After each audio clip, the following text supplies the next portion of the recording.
Le Covid-19 a bien ébranlé les Camerounais, contraints de se confiner selon les instructions gouvernementales. Mais pour autant, ce virus hautement dangereux n'a pas pu ébranler l'intelligence et l'ingéniosité des chercheurs camerounais.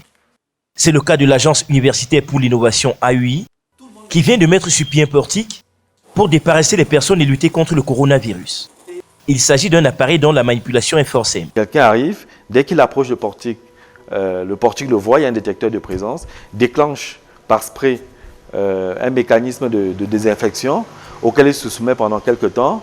Et après, le robinet se déclenche seul, n'a pas besoin de manipuler. Il y a de l'eau coulante, il peut se laver les mains. D'ailleurs, sur le prototype que nous amenons à Yaoundé, qui est différent de celui-ci, nous pensons qu'il vaut mieux qu'il se lave les mains pendant qu'il se désinfecte, pour gagner en temps. Parce que s'il y a de flux, sur ce modèle, un passage peut faire 25 secondes. S'il se lavait les mains pendant qu'il se désinfectait, on passerait à 15 secondes. Donc ça permettrait que 4 personnes puissent passer en 1 minute. C'est un appareil aussi intelligent qui compte le nombre de personnes, qui envoie des alertes pour dire que le produit désinfectant est en train de finir, qui est géolocalisable parce qu'il y a une puce qui permet cette interaction. Et il y a d'autres options sur lesquelles nous travaillons, notamment la caméra thermique. La seule limite, mais d'ailleurs, c'est la matière première. On ne l'a pas là à l'instant, on a des difficultés à faire venir en Chine. Sinon, peut-être que d'ici 2 semaines, on aura un portique qui vous dit aussi, vous avez de la fièvre. Cette trouvaille réalisée à Bafoussam a suscité beaucoup de curiosité et de sollicitations.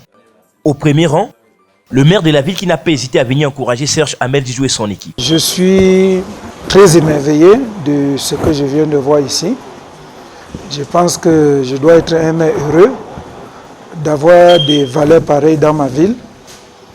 Le dispositif qui m'a été présenté ainsi que les autres dispositifs sur lesquels il travaille sont impressionnants.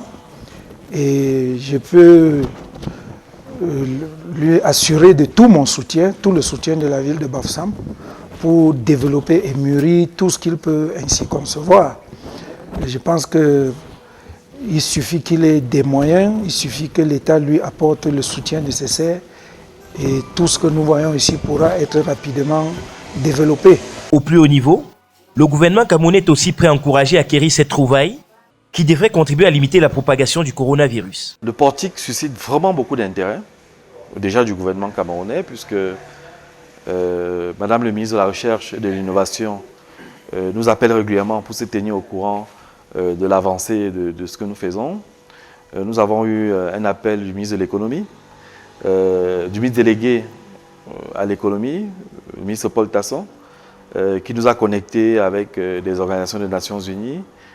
Nous avons eu le ministre de la Santé qui a souhaité que le portique vienne à Yaoundé pour subir une homologation. Outre le sas de désinfectation, l'équipe de l'Agence universitaire pour l'innovation travaille à améliorer un respirateur qui pourrait combler les besoins criards dans nos hôpitaux, hautement constatés en cette période de crise, comme il a déjà fait par le passé d'ailleurs en créant d'autres appareils tels que les couveuses. Les regards sont maintenant tournés vers la mise en application de cet appareil.